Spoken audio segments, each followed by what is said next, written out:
Okay, we're live.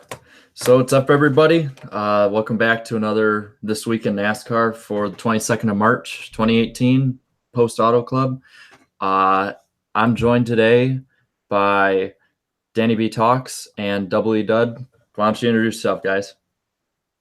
Hey guys, it's me, Danny B here, and we are excited to be here. We just wrapped up Auto Club, and surprisingly, wasn't the Kevin Harvick show. He actually ended up crashing out, surprisingly, which was a big shocker. But we just got back into 2017, and we had the Truex show, round one for 2018. Yeah. And we do have a special guest here, kind of our celebrity, Mr. DoubleEdud. Well, that's very sweet. How's it going, everybody? Excited to be here. Like I was saying earlier, I don't get to talk to real NASCAR fans, face to face or in person very often. So it's a nice change of pace, instead of just talking to myself in my room. I guess from a distance, that's probably what it still looks like I'm doing, but it should be fun. I'm excited. Yeah, now we can all just basically talk to ourselves and then to other people that are pretty much ourselves in our rooms. Mm-hmm. I've had to tell my neighbors if they ever hear me just like talking to myself, don't call the cops. I'm not going crazy. I'm just YouTubing. Mm-hmm. My roommates probably think I'm insane. Wow. Well, if we don't have anything else, want to just jump into it?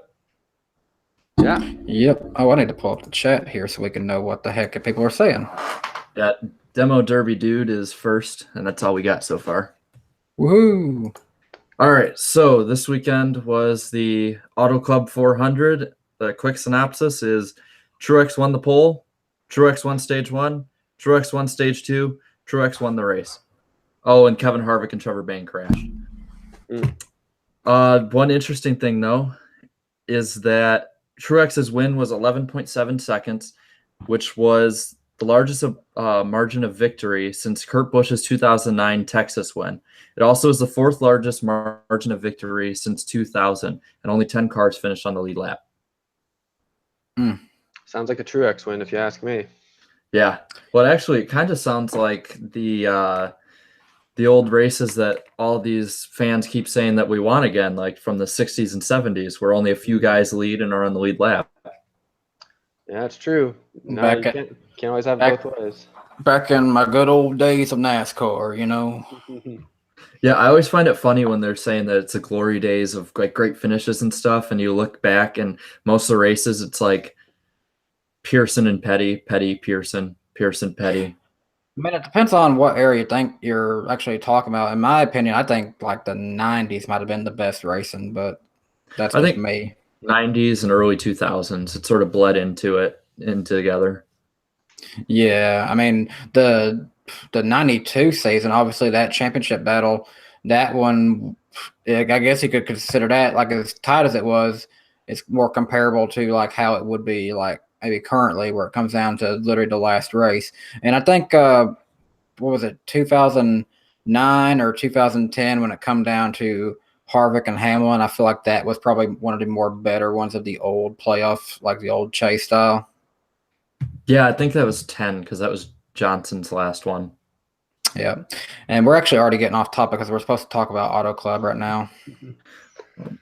I mean, to be honest, there wasn't really much to talk about. I mean, Harvick, what happened between Harvick and Larson? Because like I've missed the first little bit of the race, so all I saw was the replay, and it looked like Larson had hit Harvick into the wall. So I thought it was like a revenge or something, but no one ever explained it. It was just more of a racing deal. I think what was happening there is Harvick was taking the high line and just at that point, I think he was trying to just do more of a side draft when he really didn't even have to get around Larson, and he just overcorrected it really and went all the way onto him. Yeah, I have to admit I had a sigh of relief when he hit the wall, just because I was like, oh, good, we can actually talk about someone different this week. Mm-hmm. Yeah, I thought, it was interesting. He looked like at first I thought it was all on Larson, and that's why I got nervous too. But then they kept showing it, and I always just think back to Kevin Harvick's. He drives for Tony Stewart, and I'm not saying that all of Tony Stewart's past mentalities have rubbed off on Harvick, but it just looked like Harvick wasn't super thrilled that he was being raced so hard, and I think he looked like he was just trying to side draft, but he was being extremely aggressive in doing so. And I think that just he lost his head for a minute, combined with just a bad racing deal, just a bad spot. So, like you were saying. Yeah, it seems like a lot of drivers have that, where once they get older, they start expecting people not to race against them as hard. I would agree. Yeah.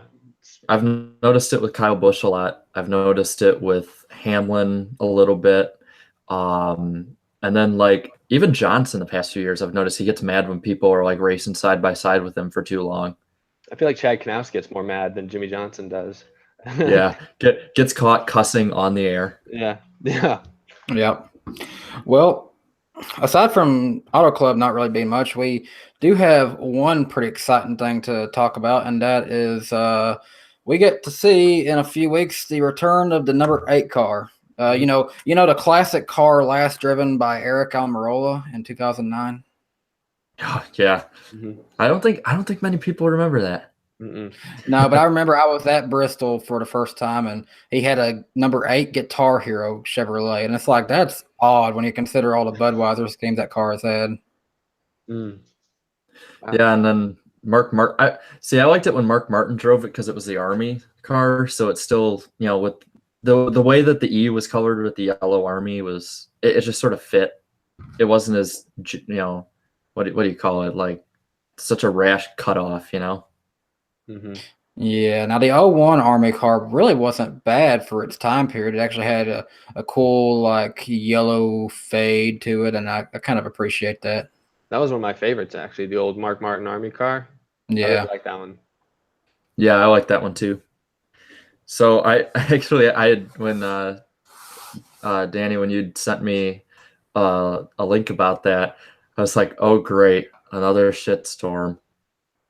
Well, what's crazy is you see that they've had to go with a new font for obvious reasons. The the widow of the man in the background of the Iceberg's little area there, Teresa, she gets very picky about anything that resembles DEI. And oddly enough, Richard Childress Racing and DEI use the same font.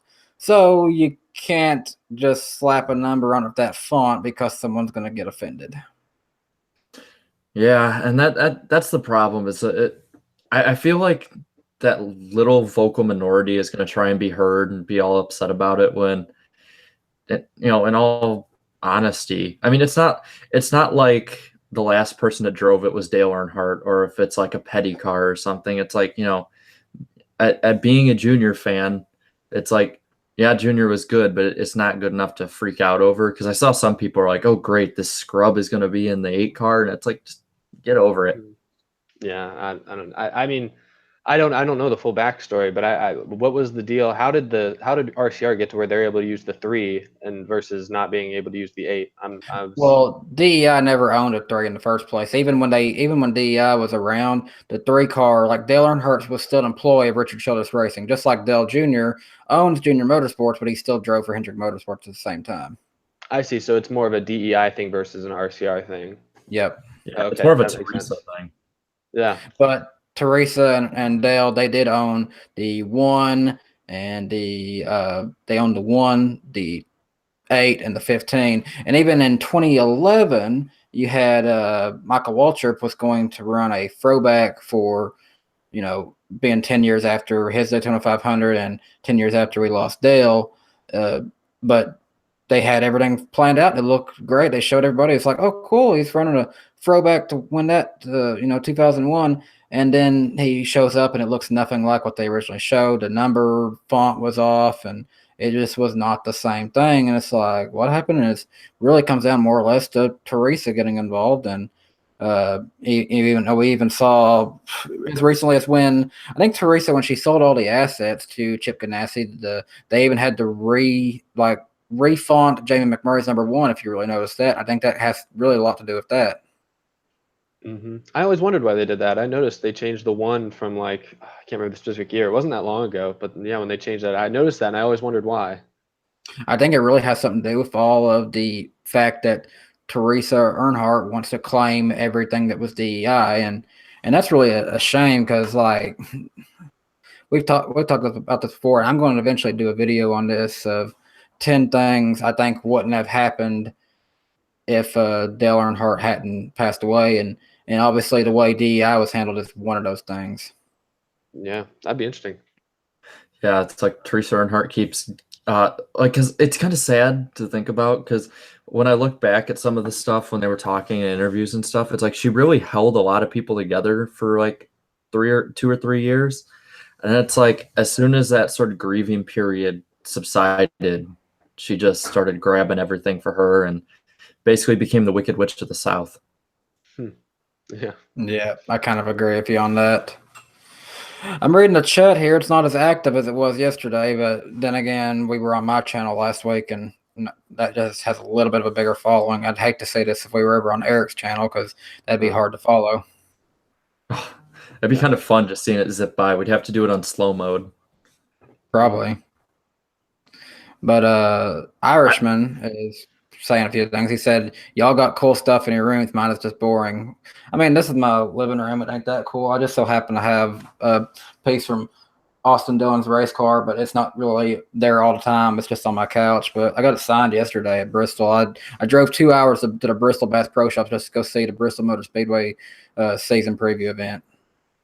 Matthew Durham asks, who will win the championship? What do you guys think? Who you guys got for championship this year? It's kind of hard with the crapshoot system. I'm gonna look really stupid, but before the season started, I picked Jimmy Johnson, and right now I'm not looking too great. If I had to call an audible, I'd obviously throw Harvick's hat into the ring, but yeah, I'm gonna stand by my Jimmy pick for now. You know. Well, I mean, I did a 9-part series on predicting the 2018 season, and granted, I started it before the season ever began, and I guess I finished it after Harvick won a lot of races, and ultimately I did pick Harvick, but I had my final 4 coming down to basically almost the same as last year. I had Truex, I had Kyle Busch, and I had Harvick, and I had Chase Elliott instead of Brad Keselowski, but ultimately I went with Harvick. I went with Kyle Larson, and I'm going to stick with that because I think if he can just not choke in like the last few rounds, which for him it seems to be pretty hard to do, but if he can pull it together and get to the final 4, I think he wins. I think Larson I think when it comes down to Larson, he can maybe get to the final 8, but those particular tracks, I mean, I guess, out of the 3 that's there, you got Martinsville, Texas, and Phoenix. Texas, I feel like could be his better one. He's never really ran the best at Martinsville. I mean, he's good no matter what, but Martinsville hasn't really been one of his more consistent tracks. But then Phoenix would be a toss-up depending on whoever he's going up against, really.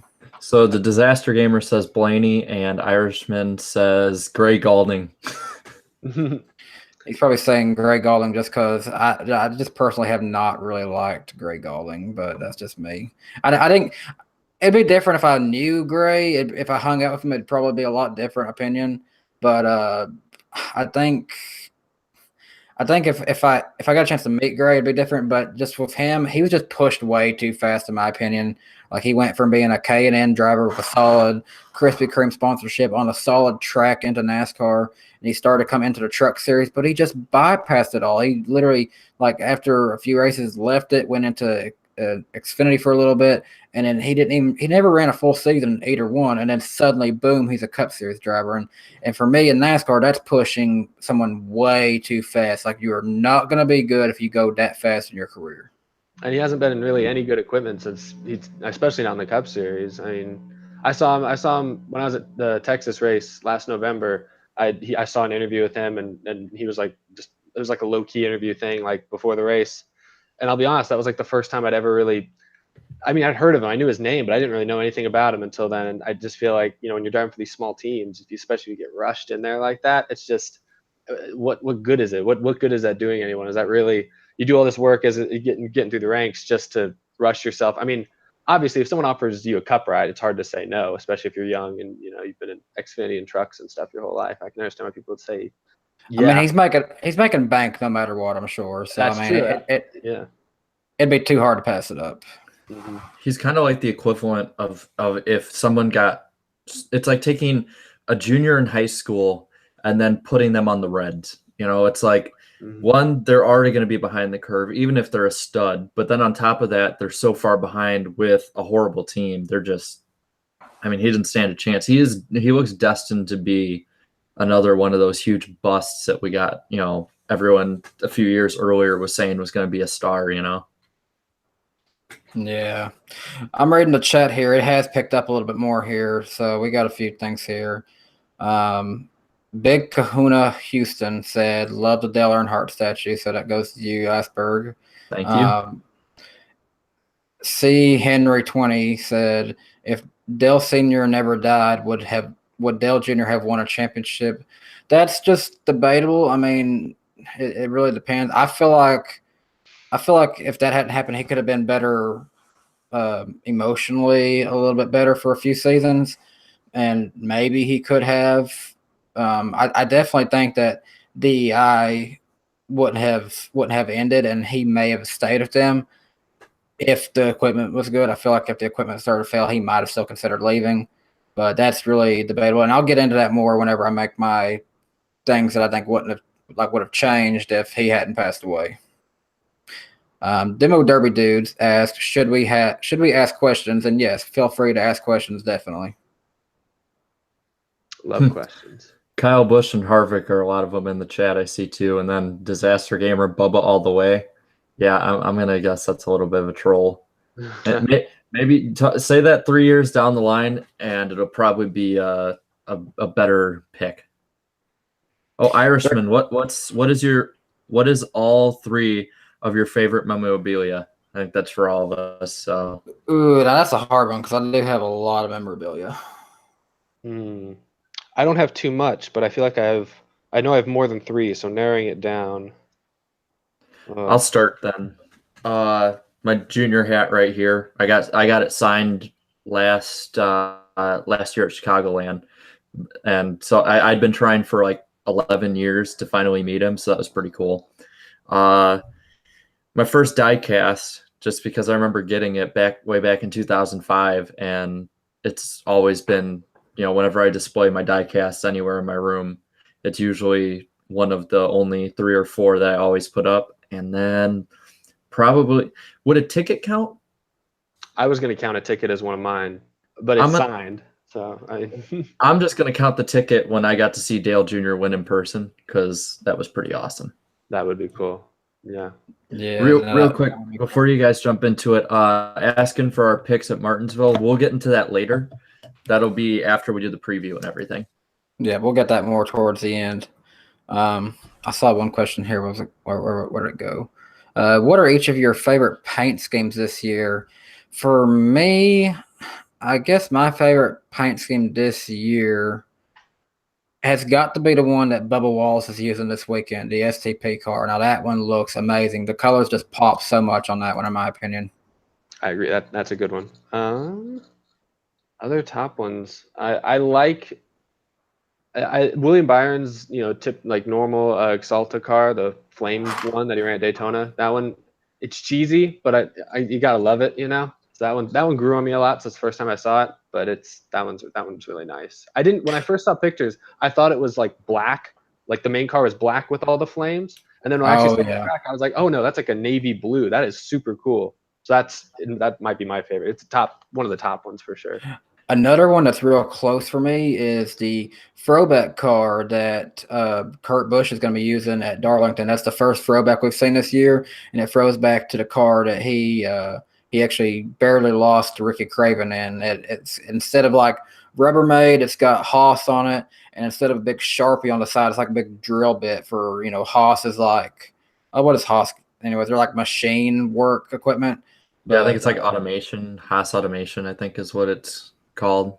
But yes, so they've used a big drill bit for that. I think that's a really good throwback, and it's going to be hard to beat that when they set the ground, they set the bar high already.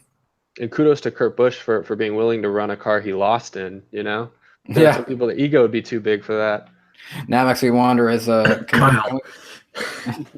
can we get Eric Jones to run a Ricky Craven throwback now? Okay, so favorite paint scheme this year. I'm gonna go with I like the light blue one that Blaney had at Fontana actually because I don't know what it was, but I always liked that light blue color for the 12 car at when he had Altel, and seeing that come back, I sort of got like a little nostalgia trip watching it. And plus, it's nice to see a Penske car that isn't the same base as the Shell car. Yeah. Let's see. Corey LaJoie for champ. Yeah, nice trolling, Pepperino. Yeah. Let's see. Who do you think Kyle Busch will fight next? I personally think it'll be the old Kevin and Kyle feud. I feel like Kyle Busch will unexpectedly start fighting one of his own teammates. I think like him and Hamlin will get into it at some point, or maybe he doesn't like the way Jones is looking at him. Maybe Jones wins a race this year before Kyle Busch, and that just doesn't sit well with him. I mean, it's nothing new. I mean, he wanted to kill Denny Hamlin after what was the 2010 All-Star race. Yeah, doesn't take much to set him off. I think it'll be somebody not expected. I think, and they won't fight back. It'll be like another one of those just shoving matches. But I'll go with Kyle Larson just because those two like to race each other really hard, and I feel like that could be a Michigan kind of thing where Larson is racing Kyle really hard, gets into him or something to try and win the race, and then Kyle Busch, expecting to be treated better than everybody else, gets angry. I don't know if it's like a seniority thing or what, which I guess it's always been kind of a thing. But I guess some drivers just feel like you gotta know your role. And I mean, I guess in a way, I've watched if you ever watched the documentary Dale that was produced back in 07 about the life of Dale Earnhardt, I guess Darrell Waltrip kind of admitted to doing that to Dale Earnhardt when he first come onto the scene, because he said, to quote DW himself, he said, this guy just shows up in a raggedy T-shirt and jeans, hair, mustache everywhere. He's a mess, and thinking, he shouldn't be racing this aggressive or anything. And, obviously, I guess, not everyone thinks that.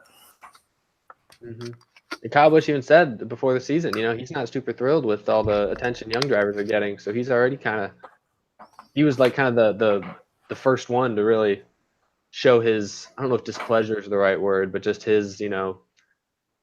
No, I don't know if he's jealous either. Anyway, his issues with it. Kyle's he's been the most controversial this season.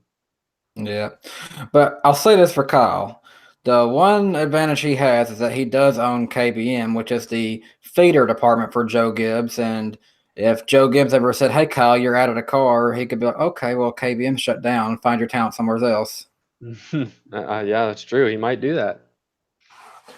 Let's see. C. Henry asked what track I saw Junior win at. I was at his 2012 Streak Breaker at Michigan, so that was pretty cool. And then Input Hydro asks, do you think that the 8 team is going to be last year's 27 team? They'll probably just use those same guys and then get some people maybe from the Xfinity series. That's what I assume.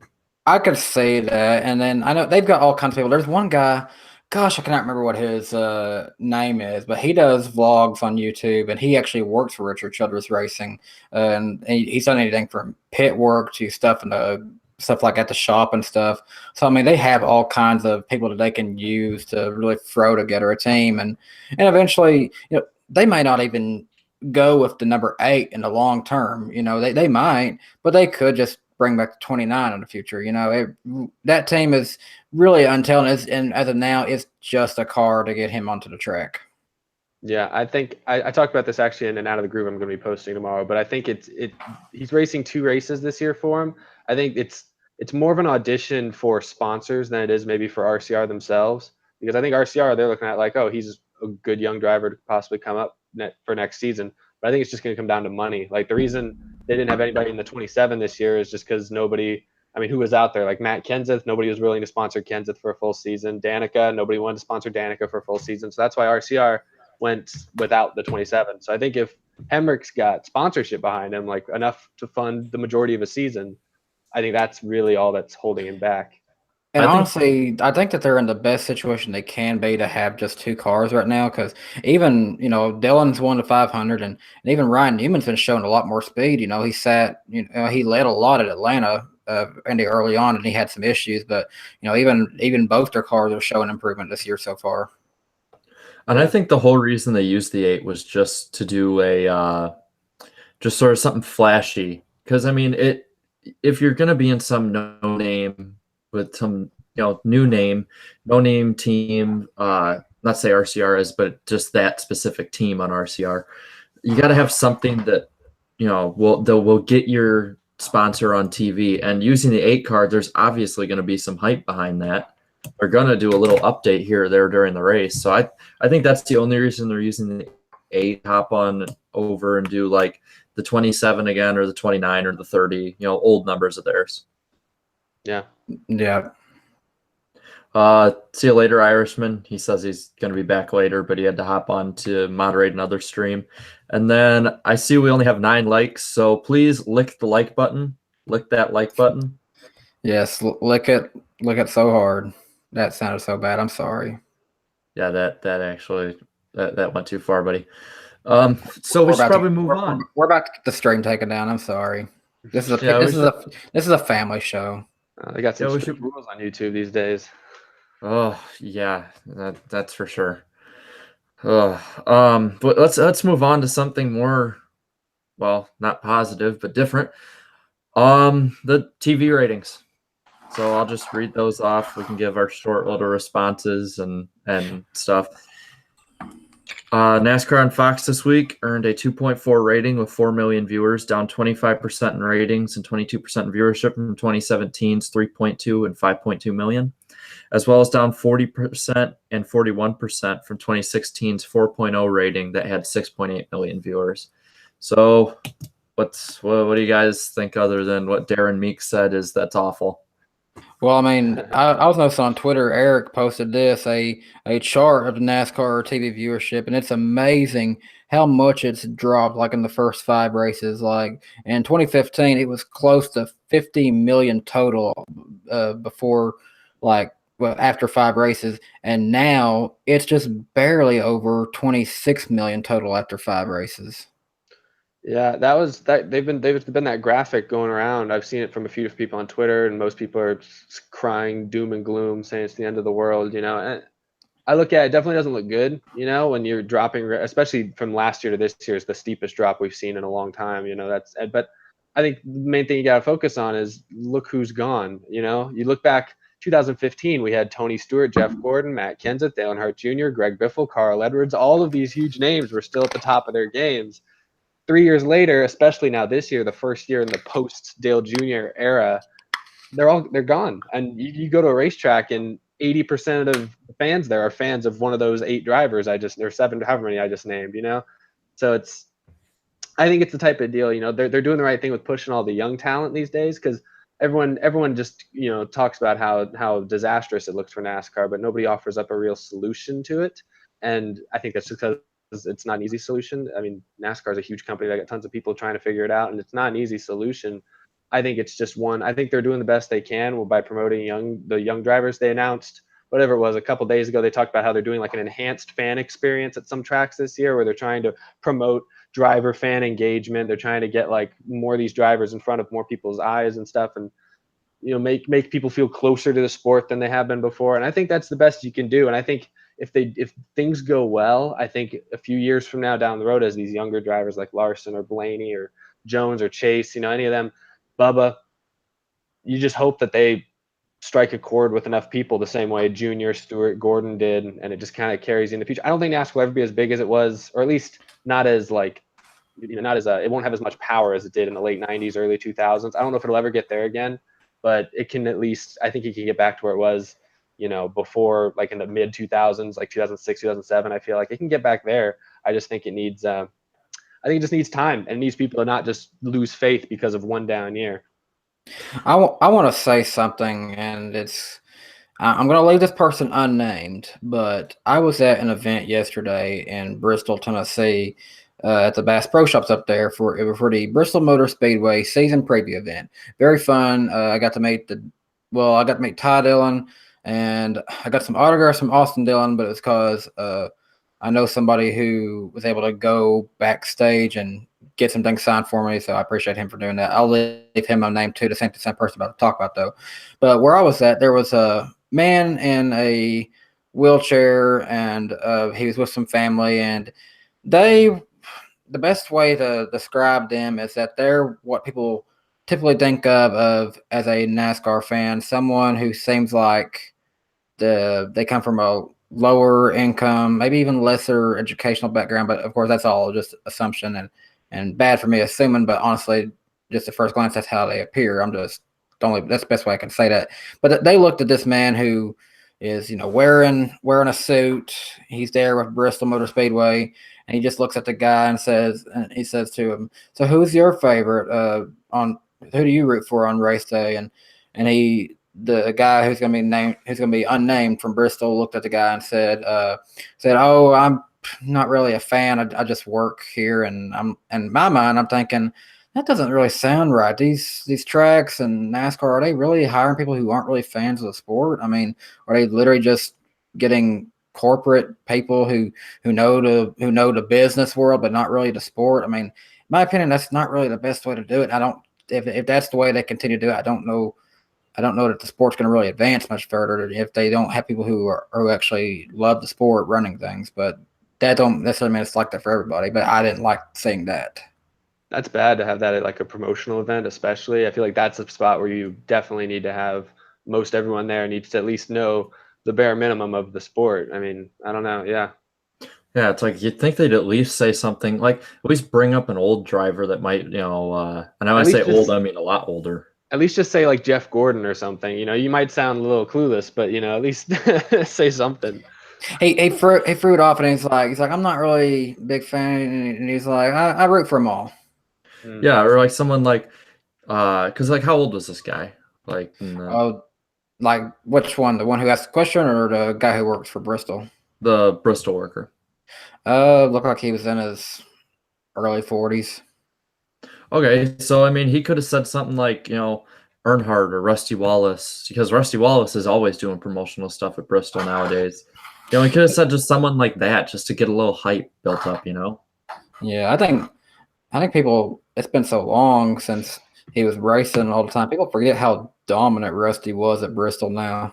Yeah, and same with DW. Disaster Gamer put, I want to see someone come into NASCAR that isn't rich and he rises to the top. That would be something inspiring for us younger fans, I believe. I hate to say it like this, but you're never going to see someone come into NASCAR anymore that isn't from a wealthy family. I'm just here to tell you that racing is expensive as crap, and that's just not going to happen anymore. Yeah, there's never going to be another Dale Earnhardt or a Wallace family, as they would coming in. You will see people come in of more of a humble experience, because like Alex Bowman, I feel like he obviously he's got to come from a family that's got money, but I feel like he still had to work more for other things compared to some drivers, and which is kind of why I guess I kind of like him. But he's had to work really hard to get to the right he's at. And, he even talks about all the time how he's built his own race cars before. And I guess he liked that and all, but you're never going to see someone come from a family just getting by anymore, sadly. Mm-hmm. I completely agree. And I think that is the biggest thing hurting NASCAR. I've talked about this before. It's the difference that sets it apart from other of the most popular sports in the world, like soccer, like basketball. That's just so popular worldwide because it's anyone from any background, any amount of money. All you need is a ball and some trees to mark as a goal for soccer, and you can play soccer. So it's just, NASCAR racing in general, you just, like you said, you need money these days. It's hard to get by if you're not at least upper middle class and you're in the right area of the world that has racing, Yeah, big difference between a $5 football and a $10,000 late model for your local track. Exactly. Yeah. Well, do we want to go on to whatever's next? Yes, whatever is next is the next race this weekend, Martinsville Speedway. I was going to talk. Well, I figure we could also do the stuff about some of the stories coming out this week, just smaller stuff and a little controversy, whatnot. We got past the Daniel Hemrick one. There was a thing came out from Adam Stern about NASCAR is beginning to discuss the 2021 schedule with changes and possible new tracks. Because for people who don't know, the tracks right now are signed in the way they are with this set amount of races through 2020. They had I think a 4 or 5 year contract like that. Like they can switch or swap days with different ones, but the same, we're gonna have the same tracks for the next 2.5 years, but they're already talking about a new schedule, radical changes, and possible new tracks. If we got to add a possible new track, we've got to get Iowa a summertime night race, in my opinion. Yeah, Iowa deserves a cup race. They should try to make that happen. I think that's what that and Road America are the two that are the most universally like asked for, I guess you'd say, tracks up there. I think the big problem is you got tracks that are struggling right now with attendance and people, well, not as much people watching with some of them, but you got like, you got Chicagoland and you have Indianapolis in that area. And I don't know how they would react to having someone draw their fans away, because to put it, and I go to Chicagoland every year, but to put it blunt, those two tracks offer better racing, far and away than Indy and Chicago. Yep. Big Kahuna Houston says new tracks is a great idea. Need to bring NASCAR to more parts of the U.S. I agree with you there, and the only reason I say that is because I'm fortunate enough to live in an area where there are like 8 or 9 tracks that are just within a 4-hour drive, and that's not that bad of a drive, honestly, especially if you have someone who can go with you and split the driving. But for other places, California, they get Auto Club and Sonoma. That's it. Maybe Las Vegas if they can drive that far, depending on where they're at. There's places that don't get a lot of stuff, and the Midwest definitely gets hardly nothing out there. I think you got to put a short track in the Midwest somewhere to counter the Chicagoland and Indy.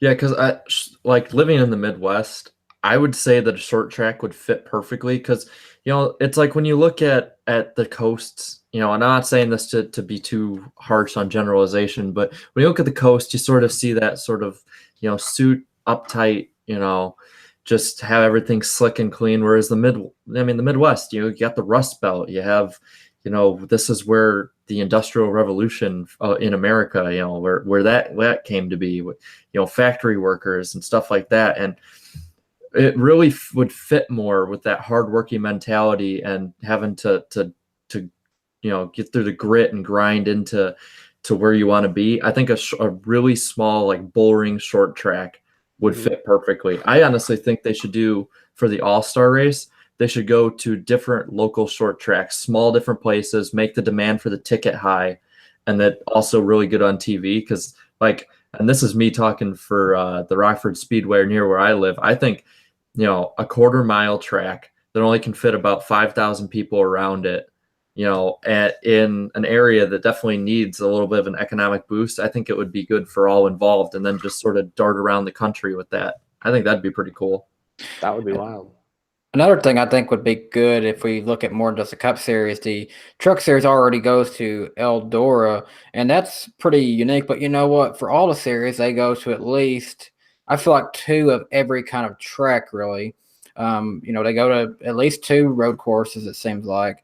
They go to at least 2 short tracks. They go to at least 2 intermediate tracks, at least 2 super speedways. Maybe find another dirt track and do at least 2 dirt track races a year for the Truck Series, maybe. Yeah. Well, they should build another track in New York and one in Colorado. I don't know about the New York one, just because it doesn't have that big draw. And to be honest, Watkins Glen race, it's a race worth watching. I don't think they want to take anything away from that, but they could go to Pikes Peak, maybe have NASCAR buy that up. One thing I think might be an interesting idea, if people want to see more road course races, if you want to take NASCAR to something unique, find a bigger city that would never in their life think that they can get something NASCAR. And they've done this before with Formula One and races like that, where they'll actually set up a road course in the middle of a city. Maybe plan an event to where NASCAR can do something like that. I know here in Austin, they just not that long ago put Circuit of the Americas right here in Austin, like a town that never heard of Formula One racing, and they got that right here. They should put a NASCAR racetrack. I'm bitter about this just because being in Texas is a huge state with a lot of people. It's like one of the fastest growing populations. And when I got the closest track to me is Texas, which is almost 4 hours away. I got to go like 3 states over either direction to get to another racetrack. So maybe bring NASCAR here to Austin. Put them on that road course. I wonder if that would work. So a lot of people have brought that up, and I am all for it. Part of that agreement with the tracks is it Eddie Gossage, the one that owns Texas? Yeah. Yeah, he made them have a specific clause that within, I think, like, I forgot how many mile radius, but basically from the distance of Texas Motor Speedway to Circuit of the Americas, there cannot be another NASCAR race Wow. in I didn't any know of the top that. 3 series. Yeah, Yeah. Oh, Well, go that ahead. being said, the next closest track to me besides Texas is probably either Kansas or Talladega, and that's a long way away.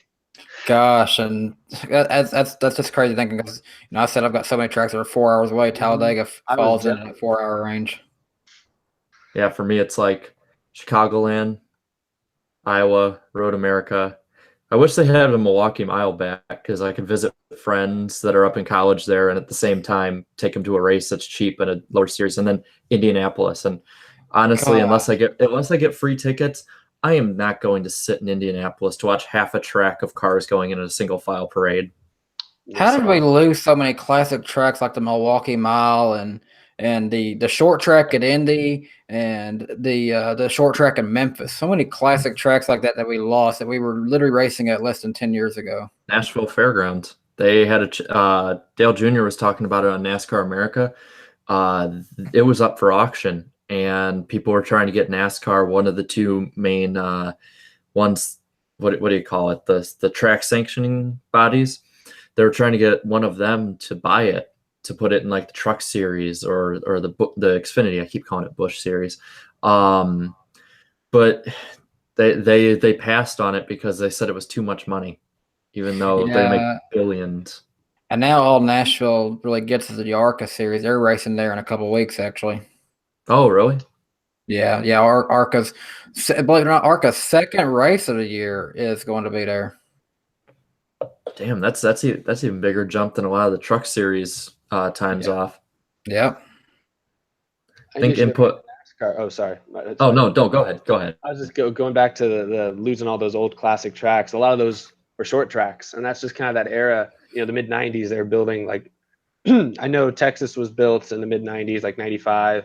They're building all these big tracks in that era because NASCAR was growing so fast, and they needed to fit more people. Because like the same reason the Cup Series doesn't go to Eldora is you can't squeeze 80,000 people into Eldora. So they built all these big tracks, and it seemed like the right idea at the time. And now we're taking a step back, and you're like, well, short tracks typically are better races, But look at Bristol Motor Speedway. It holds 160,000 people. Yeah, that's crazy. Yeah.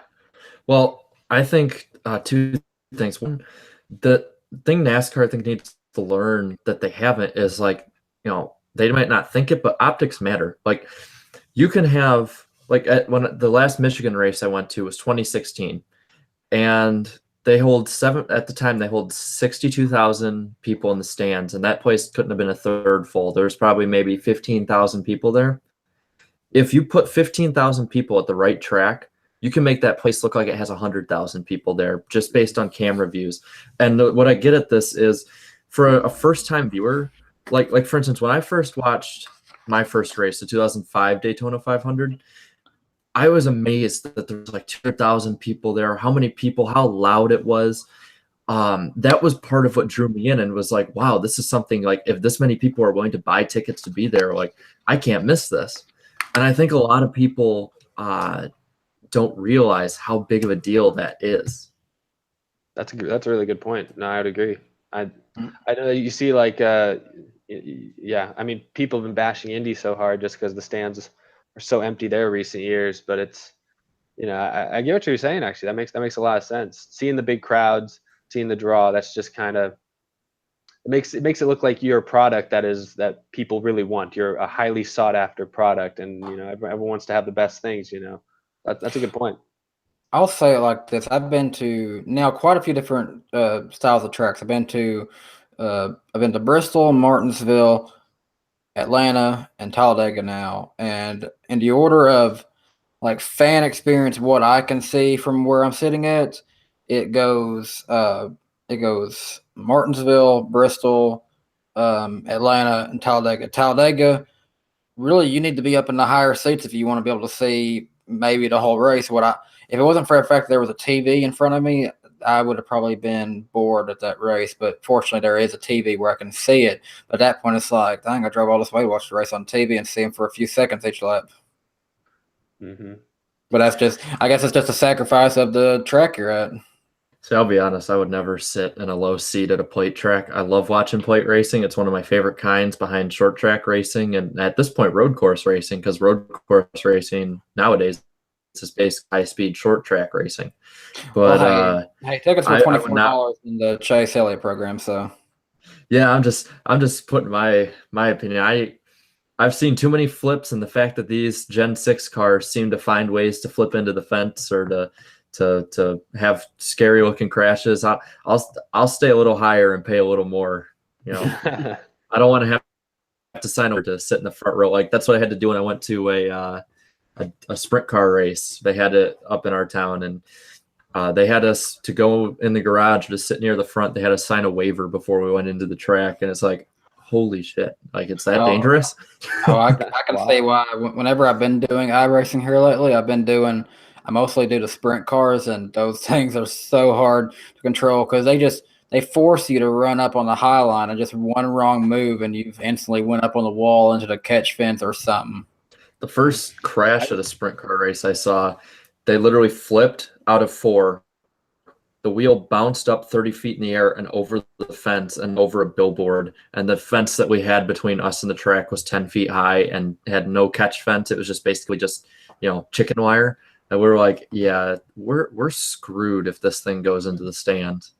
See, you couldn't do that at my dirt track around here. It's a 3rd mile oval with like close to 30-degree banking, and then you got stands. You got some stands on the front stretch, and then a couple like where you can kind of oversee the turn. But then there's this big hill off of turn 4 that people will literally sit on. We just have late models and stuff that usually race there, and maybe some modifieds, and that's dangerous enough as it is. But if we ran anything like that over there, that'd be getting kind of risky up that hill over there.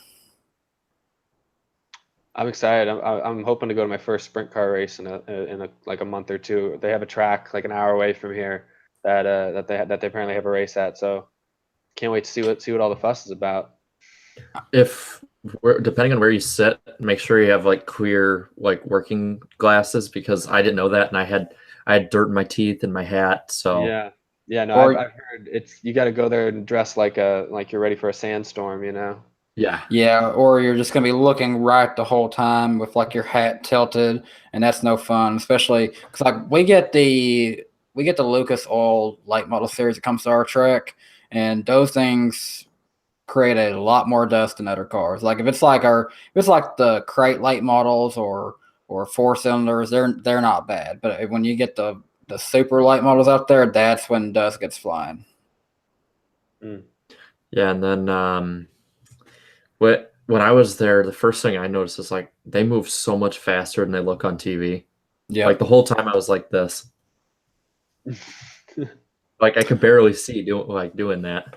Oh, if you ever get a chance to try it, I've got a RC dirt car, and that's actually getting ready to start back up soon. Our track's going to be opening up next month, and I'm looking forward to being able to race my car again, because that is a lot of fun, and you're basically having to focus on your car and making sure you're getting around the turns good while you're controlling it, but also somehow making sure that you know what's going on around the track. And it's like I need 4 extra eyes almost. All right, so since we pretty much got off track with the schedule stuff, and we pretty much given what we thought of it, do we all move on to the next little tidbit that happened this week? Sure thing. All right, people in the chat, you can also chime in on what you think of this one. So NASCAR Race Hub got in a lot of hot water this week. They had a comedian on, and she was telling jokes about younger drivers, and one of them was about Daniel Suarez. And the joke was least likely to get near a wall or any wall with Trump being president. And NASCAR Twitter, especially with Nick Bromberg and Jeff Gluck, they went nuts for about 3 days ripping ripping them a new one and up and down and how horrible they were and telling people to check their privilege and all that stuff. I want to see, where are you guys on that? Because I'm at the point where it's like it's not exactly original or funny joke, but it's just a joke and people just need to sort of get over it. Yeah, I mean, I agree with you there. I mean, I'm not a fan of If you're a comedian, you're going to tell a joke that I could read on Twitter, it's not funny, that's kind of how that felt. But I mean, I get what you're saying. It's not a big deal. I don't think people should make such a big deal about it. It's not my kind of joke. I probably wouldn't have laughed, but I guess people are overly sensitive because NASCAR, there's a lot of negative stereotypes in the public image about NASCAR and like the whole deal, last year with all the anthem kneeling and everything, and how NASCAR's name kind of got, I don't want to say drugged through the mud, but like, you had people who are like pro-Trump, pro all that stuff were like, yeah, NASCAR, and then people who weren't, really bashed NASCAR and used it as fuel against them, and I think I think that's why people like Gluck or like Bromberg are sensitive to this issue, because they're trying to they want NASCAR to be appealing to the widest group of people. They don't want to just, they don't want to fall into the stereotype. And I see how the problem is this comedian's not affiliated with NASCAR, as far as I know. She's just a comedian that they happen to have on their show. And maybe that's bad taste by the producers of the show and having her on there. But I don't think to lose your mind over it as if it really looks bad on NASCAR to the 500 people who saw that clip. That's not a big deal. It's not, I don't think it reflects bad on NASCAR. If anything, it just reflects bad on that comedian, or reflects, you can decide whether or not you think that's funny and whether or not you like that comedian. But I don't think it's a big deal for NASCAR. I think it got blown out of proportion. Really, Fox, as NASCAR team in general, has just been getting so interesting with what they've been putting onto the show. I mean, last week I did a reaction to what they did with Larry McReynolds, their crew chief of Bel Air, and it was the most cringe-worthy thing I'd ever seen in my entire life, making Larry McReynolds basically reenact the Fresh Prince of Bel Air entrance and like this weird thing, and he didn't look like he genuinely enjoyed it, in my opinion. He just kind of looked like he was just going for the motions. Or Michael Waltrip's grid walk this last weekend with celebrities up with Migos and stuff on pit road. It's just that got way too much unnecessary racism in the NASCAR Facebook comments, and it made me so mad. Oh wow, I didn't see that, but I just, it just felt, I cringed a little bit watching it. I mean, it was better than I thought it would go. Let me put it that way. I didn't cringe as hard as I thought I would, but it's just. I'm going to find that because I want to read some of the comments that I saw on that. It was just so unnecessary. And one thing that I've always said, the only race people need to worry about is the one on Sunday. That's just all that there is to it. Get that on a T-shirt. That's a good one. Yeah, oh, is it playing? Do what? I was asking if you were playing that really quick or not, or. Well, it's not necessarily something to play, but it's like some comments going right here. Some Brian Carlson said that's enough to make me change the channel. That could be in relation to just what Michael was doing. I can understand that, but oh gosh. See, I didn't see it because I can't stand Fox's pre-race anymore just because of all the stupid antics they do. Mm-hmm. So, what exactly happened? I don't know. There's Michael Waltrip's grid walk. He's standing on pit road next to 43 car. They cut to him. He's like interviewing I don't know much about him. I know they're rappers. He's interviewing them. I can't remember exactly what all was said, but he was making jokes. One of them was in the car. I don't know their names. On tape. But yeah, one of them was in like the car, just like sitting in the seat, like Kevin Harvick puts his kid in there before the race, and yeah, they were just making jokes. They didn't say anything that was like noteworthy. It just was one of those awkward interactions, where like two people who know nothing about each other are like trying to have an interaction on TV, and it's just awkward. Oh, it's like that first day of class, like a college course, and you're sitting next to someone. You start saying something, and then you get off track of the one thing is the reason why you're there, and you have no idea what to say, kind of thing. Mm-hmm. Yep. I can't deal with cringe. Like I've told people before, it's like I can't. I don't know if it's too much time watching stuff on the internet or what. There's a specific kind of cringe I can watch, but it's like I can't even go through like 2 full episodes of Friends without, having to walk away and then start it back up. So I don't think I'd be able to handle that. I can't handle It's cringe. just anytime they have celebrity, even when they had Peyton Manning driving the pace car in the Daytona 500 and they were interviewing him in the car, like Yeah. it did pretty well. It wasn't that awkward, but still, it's just something about it when you know that the person on TV doesn't really know what they're doing, which you've kind of felt that about Peyton Manning. You just feel awkward. So I don't like it when when people force celebrities into new locations that they're not familiar with.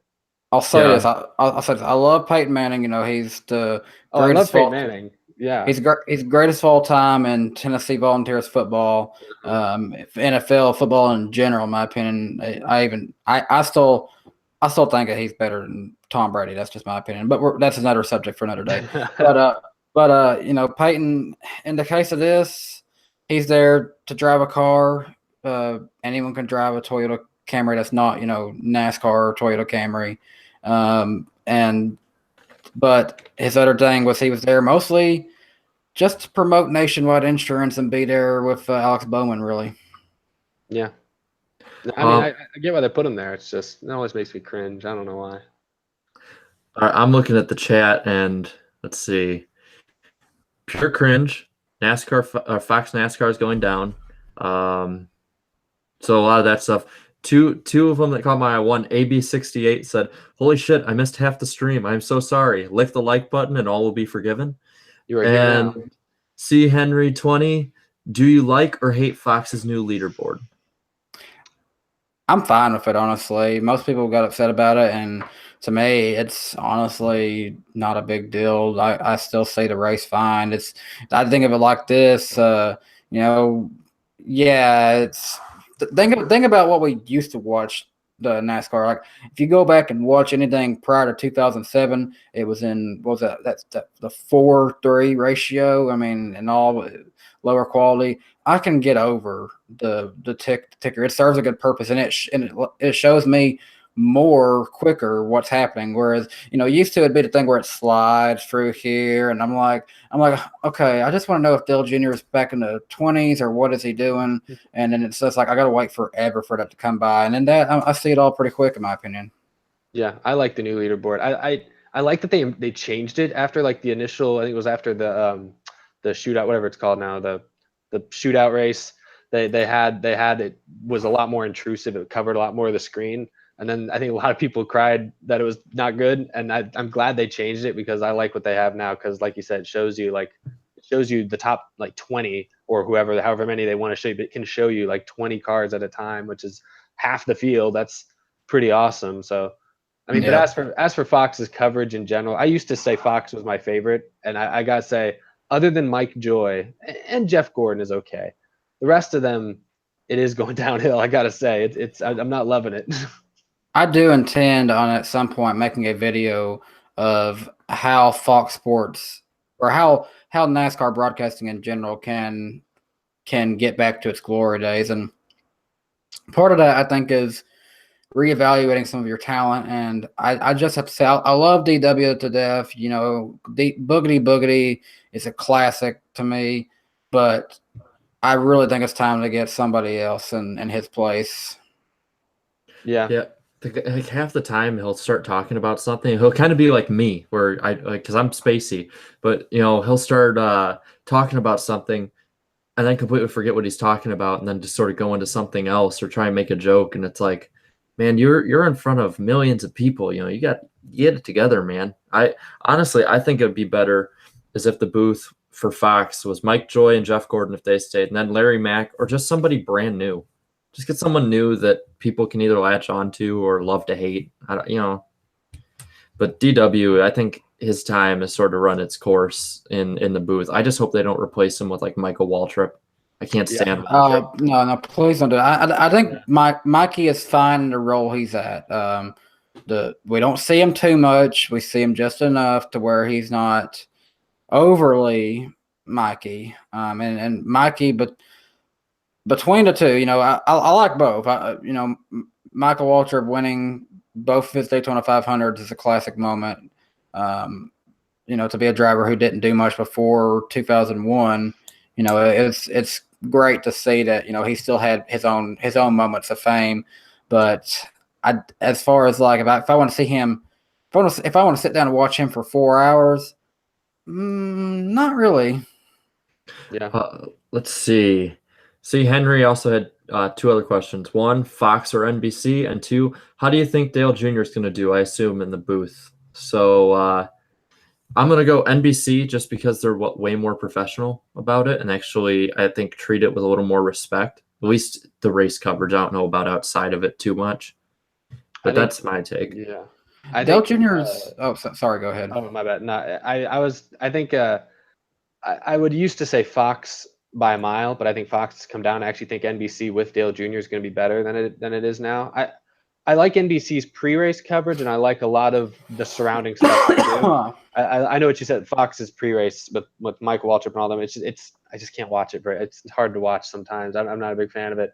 But I just in the booth, people for NBC aren't my favorite. Rick Allen's got a great voice, but he doesn't know what he's talking about. He can't articulate a sentence half the time. And you got Jeff Burton and Steve Letarte, who my biggest issue in years past has been just I feel like they over-explain things, or they say, like, what's the line I've heard Jeff Burton say many times, or no, but Steve Letarte he said like 3 times in one race last year, so-and-so, he has a good car, he wants to win. And I'm like, well, did that need to be said? Did that need to really be said, Steve? Like, we kind of get it. He has a good car. He does want to win the race. So I hope Dale Jr. kind of takes over for one of them a little bit, because I think he'll be much like Jeff Gordon. He'll kind of come into it and become pretty interesting to listen to. But right now, I'm pretty even on them. I don't know. Dale Jr. has actually already done, some commentating for like the Xfinity series, and personally, I don't think he's done too bad in what he has done so far. Mm-hmm. I think Junior's biggest problem is, you see in a lot of his interviews, especially, is that he'll start talking and then have to go or something like that. So I think he needs to he's kind of doing what I do right now. He sort of needs to learn how to just go through the sentence and just calm down, because I think a lot of it is he gets really jittery. I mean, he's a really introverted person from what I can tell. So I think he just sort of gets nervous with it. I think if he has some time, I think that's why they were putting him at the Super Bowl and at the Olympics this year, is to get him some on the field time before he goes to the big stage of NASCAR. See, Dale Jr. suffers from the same thing I suffer from, and that's because we're both redneck hillbillies, and it's hard for us with our Southern accents, to really sit down and be able to talk for a long time. Yeah, what do I think he'll do in the booth? I think Junior will be good in the booth, because the problem I think with NBC's booth is that Burton and Letarte, I don't think have as much chemistry. I noticed they cut each other off a lot on accident, or they say stuff that goes completely different directions. Whereas Junior and Letarte have been friends, since he got to Hendrick. I mean, Letarte was the guy who introduced him to everyone at Hendrick, and was probably I'll say his best overall crew chief. You could argue Tony Arias Sr., but Letarte, if you looked at just straight up crew chief, had the best chemistry with them. So I think if they can rekindle that in the booth, I think we're in for some good coverage, and on top of that, probably some really funny quotes between the two of them. Yeah, I'm looking forward to that. I think maybe this isn't the right thing to wish upon Dale, but he could be like the next Darrell Waltrip for NBC, because Darrell Waltrip, I agree, he's run his course, but he's a good character, like he's kind of like Charles Barkley or Shaquille O'Neal is for basketball. He's just a fun character to kind of hear whatever goofy thing he has to say. And I feel like Junior won't be there now. I think Junior will be kind of like Jeff Gordon is now. He'll actually be really smart. He'll understand what he's saying, or he'll understand what he's talking about, and it'll make sense. But maybe if Junior's still a broadcaster 20 years down the line, I could see him being like a Darrell Waltrip kind of character. Maybe for the best, maybe for the worst. I don't know. Depends on what the concussions say about it, right? Oh boy, yeah. And then one thing I think I could definitely see in the future is when Jimmy Johnson retires, Chad Knaus is going to retire too. And I think he would be perfect to transition into the role that Larry McReynolds is in, kind of like the more of the crew chief perspective kind of thing in broadcasting. And I think that would be a perfect role for Chad once Jimmy's done. Yeah, I think so. Yeah, I'd like that. I think what NASCAR and Fox needs right now is people who are more calm. They're trying to put too much energy, especially it seems worse the worse the races are. Like if you have good races, they don't do as many of the dumb goofy things, or they don't do as many of the cringeworthy things. So like I'll say this: like people that I think are really one of the more better people in the history of people who have done it is people like Benny Parsons and Ned Jarrett, who just had that very calm demeanor to them, who they could deliver it with excitement when they had to, but at the same time deliver it professionally at the same time. I just wish they could bring back ESPN's crew from their final couple of years. I really liked Alan Bestwick with Andy Petrie, and who was the other guy they usually had in there? It was Andy Petrie, Dale Jarrett. Dale Jarrett. I Yep. like Dale Jarrett as a commentator. I don't like him as much when he's forming his own opinions about things sometimes, but I like him as a commentator. That was a good group. I wish that group could come And over to one of the major networks now and keep going. And I miss Marty Smith. He's doing still a lot more stuff for ESPN and other routes. And the closest thing to NASCAR that we got to see him in was when they did the battle at Bristol between Virginia Tech and Tennessee Volunteers. He was there for that. So that's the closest thing we've really got to see from him. Marty Smith is somebody. He's still young. If he seriously steps back into the NASCAR stuff, he could be a great broadcaster for the future. Yeah, I like Marty. I just think it's ESPN's kind of just they've dropped NASCAR. They've kind of just let it all go, and maybe they'll That's bring it part. back. I don't know. That's part of the issue that is mainstream sports journalism. We were talking about earlier how it seems like they want to paint a picture of this being some racist, redneck, Trump supporting thing, and that puts a bad light on it for what you would call the leader in sports, like broadcasting, and it just makes it not something that they want to put in their content, and that just hurts, the channel, and it hurts the viewership and a whole. I think that's definitely part of the reason. I don't know. I don't know. I don't know the real decisions behind why ESPN. How long ago was it that they left NASCAR? Was it 14 or 15? 14. Yeah, I just I don't know what their thought was there. I think it was probably just NBC was willing to offer more money, but yeah, ESPN doesn't talk about it. They got their own deals. They got the people they support, and yeah, I don't know. Well, ESPN, I am really interested in the whole TV rating stuff, so I've looked into that a lot. And ESPN dropped out of the bidding because Fox Sports had signed on for 13 races a year and a half in advance. And then right after they announced that, ESPN just said that they weren't interested in NASCAR anymore, which I found really intriguing because they're like people that I don't think realize it is that ESPN's NASCAR coverage, even on its worst days, was still garnering more people than most of their baseball games and almost every one of their basketball games. And I noticed that after they gave up covering NASCAR, their subscriber base dropped like 10 million within a 3-month span. I mean, they had a huge base of people that only were in that subscriber package. It seemed like because there was NASCAR. Because as soon as, like, I want to say the next year turned over, there's this huge drop off, and they've had a drop off in TV ratings ever since.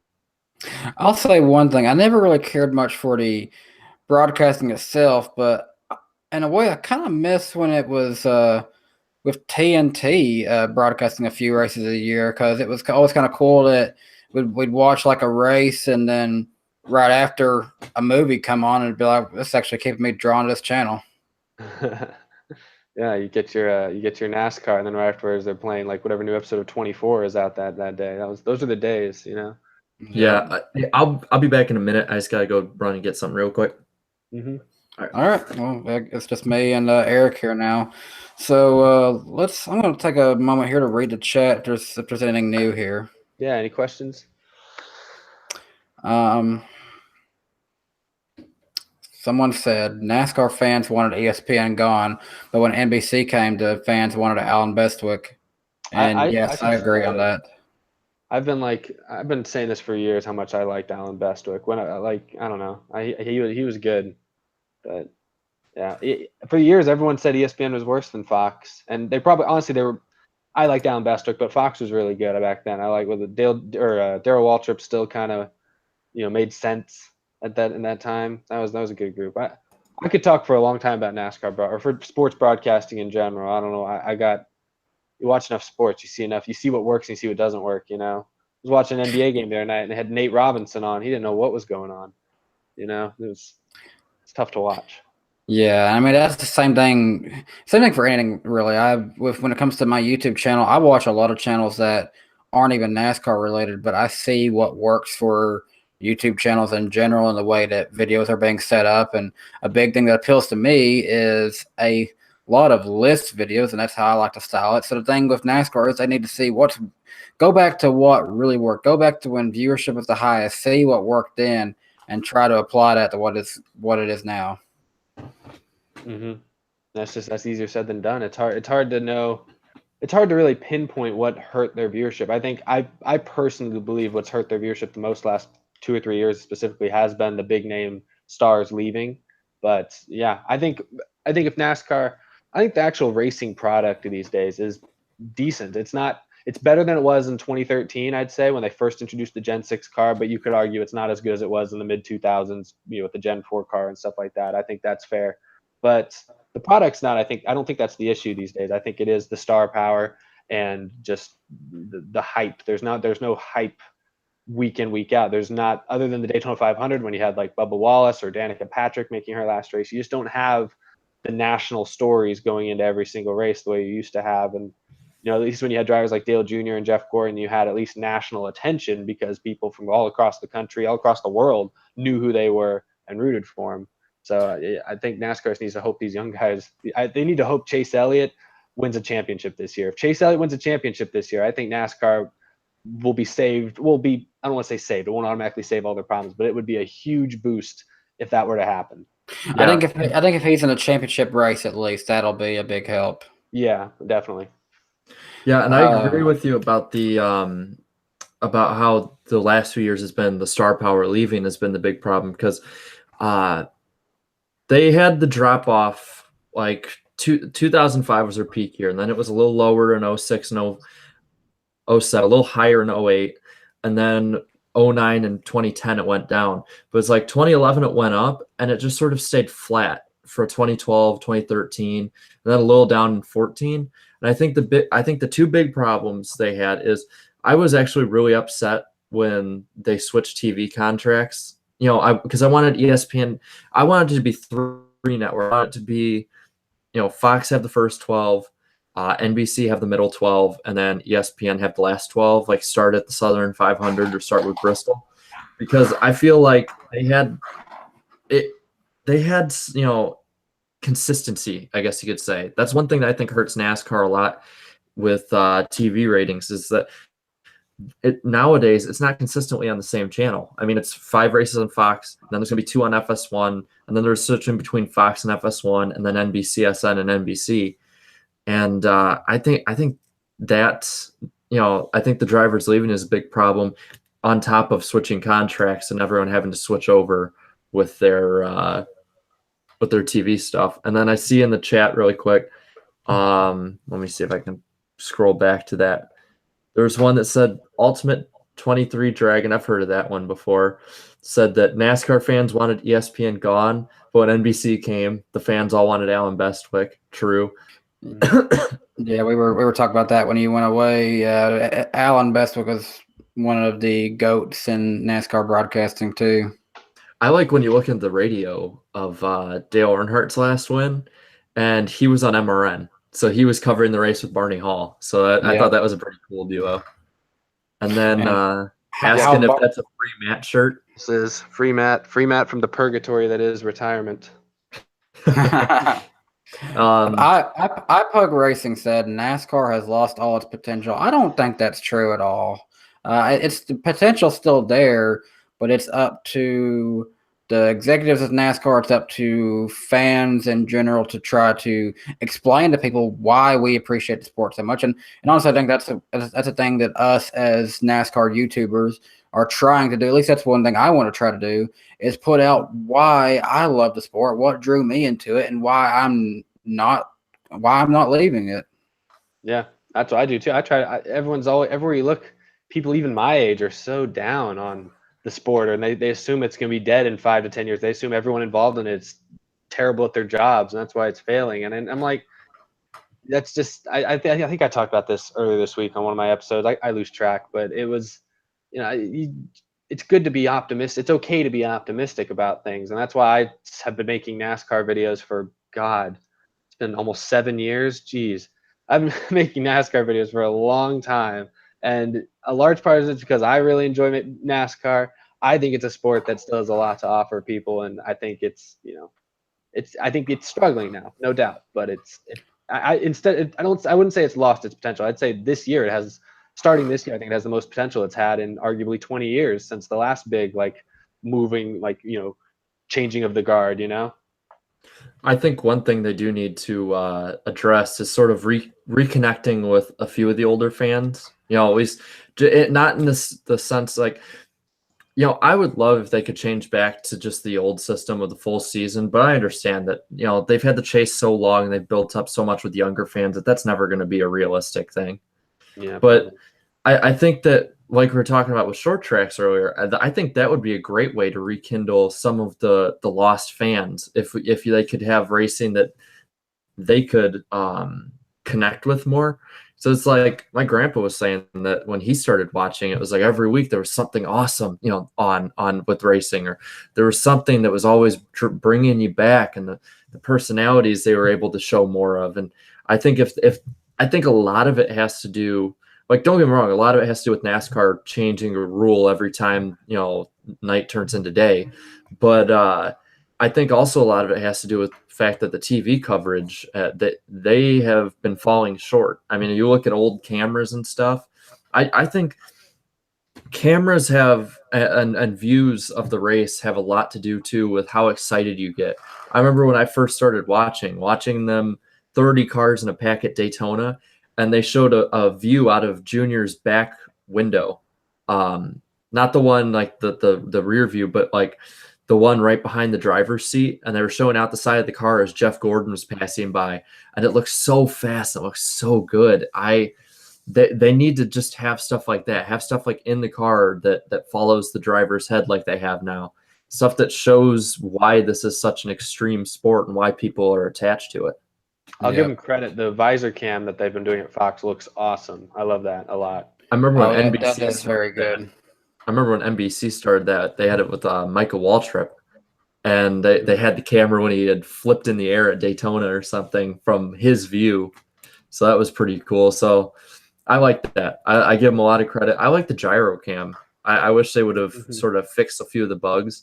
And then one thing I always thought they should have done is at Indianapolis, when they're going for the restart, have a camera that's on a track. And follows them at 100 miles an hour, kind of like what they have at Daytona for NBC and on the backstretch of a lot of those races. Like the thing they put at Auto Club this week. Didn't they have one kind of on the pit wall? Yeah. That was cool. I think they should, get a few of the bugs out. But when I saw that, I'm like, oh my God, they're doing my idea. Imagine a track like Bristol if we had a system to do a camera that went on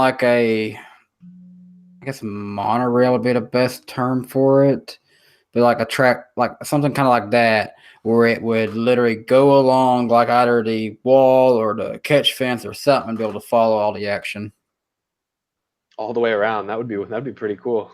It'd be a hard thing to do, but it would be pretty impressive. Yeah, I'd like that. That's a challenge to you engineers out there. Mm-hmm. We want to transition now and do the preview for this week at Martinsville. Sounds good. Boys, I think it's finally time. I think I'm just going to say it. It's finally time for Elliott to win. He's actually my pick too. So that should be good. That should be good for you, Danny B, because my picks have finished no worse than 5th this year. I'm just going to keep reminding you of that every week. Yep. Who did I even pick last week? I can't remember. Oh, I went with Harvick. Hey, it seems like the right pick at the time. Yeah. See, the 1 week I didn't go with Harvick after Daytona, he ended up winning. So because I picked him at Atlanta, and then God, who did I pick? I picked Kyle Busch at Vegas, and when he started coming at the end, I was like, "Oh my God, I'm gonna be right, and I don't want to be right." And then Harvick ended up winning. Then I picked Harvick at Phoenix because it's Harvick at Phoenix. And then I got Logano last week. But yeah, I got Elliott. He's due. And the thing is, they say that Chevy's been lacking with their aero package a little bit, and in a way they kind of have, but short track, especially Martinsville, it just really levels the playing ground because you're not gonna get much of a difference in your speeds with Martinsville, really.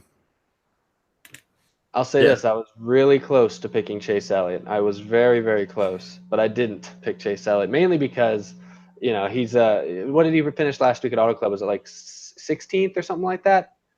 I thought he did a little bit higher than that. Maybe I'll look it up. I know he underperformed. Is all I know, and it surprisingly underperformed. And so I feel like that's kind of, hold on, I got to look this up. I want to make sure. Really quick. Yeah, he was 16th. In the chat, will a driver get injured this year? Come on, Demo Derby, dude. I hope not. I hope I don't not. think so. Like, don't talk like that. I can be negative about NASCAR, but damn, man, come on. Not calling you out, man. Just the thing chill. with NASCAR that a lot of things have changed, and this will be another thing I get into my video with 10 things that I think would have been different if Dale Earnhardt hadn't died. But the only plus to that whole situation with us losing Dale is that it really made NASCAR make so many more changes to the safety, and it was a good thing. We saw people dog the car tomorrow all they want. I personally thought the car tomorrow looked really great in my opinion, and people hated it for some reason, but it did so much more for safety. I mean, when we see what Michael McDowell went through in 2008, that is the clear definition of why that car was needed. Yeah, I say because the whole goal of it was safety, so for that it gets an A. I will disagree with you on this one. I didn't like the look of it. I like the look of the one from 2011 and 2012. That was my favorite iteration of it. They did make it better, but I mean, originally, that's most of my diecast I have our cars of tomorrow, just because I find something aesthetically appealing to them for some reason.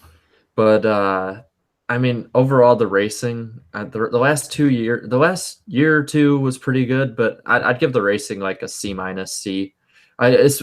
People thought it was a lot worse just because when you look at the car before it and how good the racing was, and for 20 years with that car, so I can understand why people thought it was the worst racing ever. I mean, like I said again, a lot of it had to do with the TV focusing on the top 10 guys only, and not focusing on a battle for 15th can be better than a battle for the lead. I think the TV guys and a lot of the fans need to appreciate that. Yep. All right, so do you want me to do the rundown of what we got so far, or we got to read anything from the chat? You guys cool with that? Sure. Yeah, go ahead. So this week's race, I think it's a STP 500. It will be 500 laps on Fox Sports 1. So for people who have DirecTV, that's channel 219. Dish Network, that's 150. Those are the ones that came up when I looked it up. Radio MRN, there's 38 cars entered. Start time 2 p.m. Eastern time. Stages, the first stage is 130 laps, second stage 130 laps also, and the final 240 lap sprint to the end. Weather forecast, this one, a lot of people go in there, especially if it gets pushed back to a night race, aren't going to like. So I was laughing when you said 240 lap sprint to the end at Martinsville. Yeah. More like demolition derby, but yeah, it's going to be grueling. Yeah, try 240 green laps without a caution there. That's not going to happen. Yeah. Weather this weekend. I'm really interested what this will have. 24% chance of precipitation. It's earlier in the day is when it's going to be raining. Mostly cloudy for the most part, but it's going to start at the start of the race. The temperature is only going to be 37 degrees. Yeah, another cold one. I mean, I was there back in the fall, and it was really cold for that one. And it'll reach a high of 40. It's been 85 here in Texas last week, so that just blows my mind. You're lucky. Listen to this. Monday we had severe thunderstorms, and I was in shorts. Wednesday morning I woke up to snow outside. That's how it is in Illinois too. We have the most bipolar weather. I had a spring break once, and me and a few friends went out to our local state park, and we were walking. We got there, and it was like 50 degrees and windy. Started walking, and it got up to about 68, 70 degrees and sunny. And then this bunch of clouds came through. It got really cold, and it was snowing by the time we got back to our car. I mean, we have the most bipolar weather ever. It's terrible. Impressive. Yeah, I think that the temperature swing that day was like a good 45 or 50 degrees. It was insane. Have they ever done a NASCAR race in the snow or with snow in the forecast? Because this could be the weekend. Yes. There was a Busch Series race at Bristol in March. They literally had to throw the red flag for snow. Wow. Now, wasn't that the one where Kurt Busch did snow angels after he won? Yeah, because it started to stick right. a little bit, and I mean, it was just a quick snow shower. It didn't do a whole lot, but it was just cool. It was like, wow, it's snowing at a NASCAR race. You know, if they do the rain tires at the road courses, I wonder if they could do snow tires for like Martinsville or on slower tracks if it snows. I doubt it. They That'd are be so fun. they are so gung ho on never using those rain tires for anything other than a road course race. Well, I understand at the high speed places, but man, I would love to see that. That would be pretty cool, and it'd show just how hardy a lot of NASCAR fans are. I remember the year 2013 when it was raining at Chicagoland. We're at the infield. We're right out of turn 4. Like you can actually see us on the TV when they're doing the broadcast, like on the restarts. And this is back when they had the grandstands that went all the way off into turn 4 at Chicagoland. And we're looking across, and then it started raining maybe 2:30 in the afternoon, and it didn't stop raining until like 9 o'clock at night. There were these 3 fans that didn't move the entire time. Like I honestly thought they were like, you know, cardboard cutouts that Brian France put there to look like they sold more seats. Like they had that, like how bad you got it, die hard, you know. I remember that race too because we were right next to the guys who had all the fuel for the jet dryers. And that was right when they were starting the new ones, like the Air Titans. And they had a police escort take him outside of the track to get it refueled. And he had like the video on his phone. He had recorded the whole thing there and back. It was one of the coolest things. I was like, man, I didn't realize like it was that big for Joliet to do that, you know? Yeah. Well, we went for our picks now. We're kind of getting close to the end of this, so maybe we should open up to the chat a little bit. Yeah, I want to see if that's cool with you. Yeah, whatever's going down. All right. Some questions. Not a lot happening here right now. Yeah, people were talking about 2004 Bristol Busch. Yeah, that was the race where it started to snow. And, I mean, it'd be cool if you're watching on TV, but trust me, I've been at Martinsville when it was freezing cold. And I wouldn't want to be there in person if it's going to be snowing. But it doesn't look like it'll be happening this weekend, though. Yeah, I've been in snow games for like football games, you know, whether it be high school or just different snow events, you know, for what the hell you call it, just any sport with snow and stuff. And it's pretty cold if you're and it's not very fun if you're not invested in what's going on. So David Cunningham asked for Eric, is there any Autobahn indoor karting tracks near you? He's asked us this before. We didn't really have anything like that around us, but what about you? Not that I know of. I'm not, no. I know. I mean, we got K1 speeds, you know, indoor karting places like that, but we don't have. I don't know of any of those. Nothing here said getting near the end. I just joined. Well, nothing here. You will be able to go back and rewatch this when it's done, so you can catch back up on anything you missed. And we'll answer your questions too. Yeah. Let's see what else we got. Daniel Hemrick in the 8. We're going to briefly go over that again. I think he's going to be there. That's just about all you can really say. We'll see what he does, but I don't think that they're going there with the intention of winning the race. They're just getting Daniel transitioned to step it up a little bit, and he may be who they're going to go with to take over to 31, or they could just make a new team. Yeah, Yeah, that's basically it. If they run top 25, finish top 25, maybe stay on the lead lap or only one lap down. I guess it's a short track at Richmond, so if they're able to stay, one lap down, successful day. Yeah, put it in perspective, and on top of that, basically, like I was saying earlier, using the 8 car is just a way to get their sponsors on TV. I think it's a really smart way to go about it. You got that hype, and you got a lot of fans that are going to watch for that car and are going to see your sponsor. Grant Overman is typing one word at a time. Rich, he spelled kid wrong with a C, and he said racing. Oh, never mind. I see it now. RCR, Rich Kid Racing. I get it now. There you go. Jeez. Oh, also, I just want to add that you can put, even if it's not NASCAR stuff, like, I mean, keep it within, logical, commenting, but yeah, nothing inappropriate. Yeah. I might laugh at it, but I won't read it out loud. But David Cunningham already asked these two, but anything besides sim racing, get behind the wheel yourself. Yeah, like for me, I do some sim racing every now and again. It ain't that much. I suck at it. I'm just telling you that. But I do some remote control dirt track racing. And a cool thing that I'm going to be doing April 12th, a few days before the race at Bristol, is I did a donation to the Speedway Children's Charity, and for that, I get to drive my 2005 Ford Ranger 5 laps at Bristol Motor Speedway, like on the high banks and everything. I've drove through one turn before when I went to go to the Speedway and lights, but I mean, that was just one turn, and that was crazy enough as it is. I'll be doing 5 full laps in a 2005 Ford Ranger, probably at a speed of about 60 to 70 miles an hour, if I had to guess. That's awesome. I did that at the same way with the Speedway Children's Charities. I did that at Texas Motor Speedway a few months ago. They'd let us drive. I think I ended up driving like 7 or 8 laps. I did a couple of rounds or whatever. That was wild. I would drive my little 2014 Toyota Camry. They let us get up. I was up over 90 miles an hour on those bank turns. That was wild. No, I couldn't imagine doing Bristol. That would be crazy.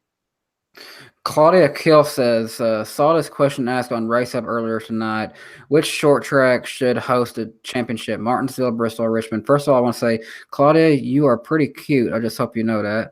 And if any of them are going to host a championship race, I would say Bristol, honestly, because they have the biggest seating capacity, in my opinion. That's a good reason. I would go maybe Richmond, only because the only reason I'd stay away from Martinsville and Bristol is because it's kind of got the Daytona Talladega effect, where I think it's almost a little too up in the air who's going to win that thing. There's too much that can maybe happen beyond your control. Even Martinsville, just if you get restarted on the outside lane, you're kind of screwed. So even though Richmond's probably not the yeah. Also, the negative of all three of those is where they're located at. In November, it's going to be freezing no matter what. That's probably true. Yeah, if I had to look at true racing aspect, Martinsville, just because they'd have that, because the last race of the season always draws a bigger crowd than a majority of the races during the season, so that would be a way that these people who are just sort of passive fans might be able to get into it better. But I mean, if you're looking at for like, I don't want to say logical, but pretty much just the one that everyone wants. It would probably, or not wants, but everyone would think it would probably be Bristol, even though Bristol hasn't had as good of racing the last few years. I think Richmond would be like the easiest, most feasible one, just because. Bristol, I feel like it's the most marketable one. It's got the huge seating capacity, and just obviously it's Bristol, baby. All the things that have happened there, and that would be what I would go with. I think if you're going to do it, you need to give Bristol a third date, because I think Bristol already is a huge draw, just being a random race in the middle of the summer or the middle of the spring. I feel like you'd almost be like wasting its potential if you use one of those dates as the championship race as well. Like, I feel like if Homestead was just like a random weekend in June, it wouldn't sell that well. It would sell okay, but it wouldn't be great. But since it's the championship race, I think it takes advantage of that. Yeah. iPug Racing, should NASCAR have more road courses, or should it stay the same? I think it should have more, and had about 6 or 7 years ago. You told me that I'd say that. I would have thought you were crazy, but road course racing has pretty much, I wouldn't say replaced, but it has added to where short track racing was. Because like Bristol, nowadays it's like single file near the wall. You can't really get into each other or you're going to wreck yourself. And then Richmond, I don't know about you guys, but I found really quite boring the last few years, especially ever since they got the Gen 6, really. But road course racing sort of puts into that old school, you can move them out of the way, bump and run sort of deal. And it's been some of the most exciting racing of the last few years. No, I agree. I think right now we got I guess if you count the Roval this year, you have 3 road course races on the schedule. I mean, I think maybe if you could add 1 or 2 more. You don't want to oversaturate it with road course races, but get up to 5, 5, maybe 6 even. I don't know if you might be pushing it with 6, but yeah, I'd like more road courses. I can say that now because Matt Kenseth is gone. It was always tough for me to like road courses because Matt was bad at road courses. They were not fun for me to watch. But Same with I get what you're Junior. saying. The racing has been good there, especially recently. What's odd of me is I always hated Pocono because Dale Jr. always seemed to suck there, and then he swept it in 2014 randomly, and I was like, oh, hey, I like Pocono now. Yep. And speaking of Pocono, Demo Derby dude commented, should Pocono only have 1 date? Yes. Yeah. Yeah. I was saying this, if we bring in Iowa, they should definitely take one of Pocono's dates because they're so close to each other. It's like we're at Pocono, blink, we're back at Pocono. What? Yeah, it's too much too soon. I think it should be the one the later Pocono date, because that one doesn't sell as well. It doesn't have as good a TV ratings. And on top of it, the racing seems better in the first one. I don't know why. It just sort of does. And it sort of flows better once they get to Michigan. And I personally think that if they were, because when they were talking about Las Vegas getting a second date and Indianapolis moving around and all this different stuff, it was New Hampshire or Pocono was going to lose a date. I wish it would have been Pocono, frankly, because I think it has even more boring racing than New Hampshire does. Yeah. Just saying a lot. Mm-hmm. But yeah, they should only have 1 date.